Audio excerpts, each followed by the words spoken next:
There are 196 countries in the world. 25 of them are very rich, defined as having an average wealth per person of over $100,000 a year. They are. But far more countries are quite poor, and some, which we're considering here, are very, very poor. These are the 20 poorest countries in the world, where the per capita wealth is under $1,000 a year, or under $3 a day. Every country is now more or less on a path to growth, but the poor ones are growing very, very slowly. If Zimbabwe continues at its current growth rate, it will qualify as a rich country in 2,722 years.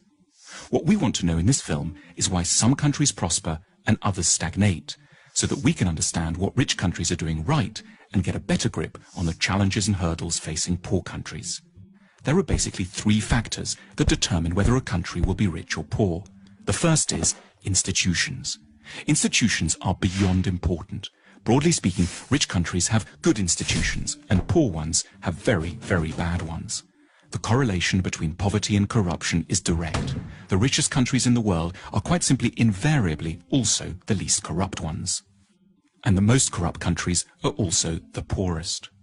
When countries are corrupt, they can't collect enough taxes to get the good institutions they would need to escape the poverty trap. Half of the wealth of the world's poorest 20 countries goes into offshore accounts. Lost revenues in these countries totals between $10 and $20 billion a year. Meanwhile, without an adequate tax base,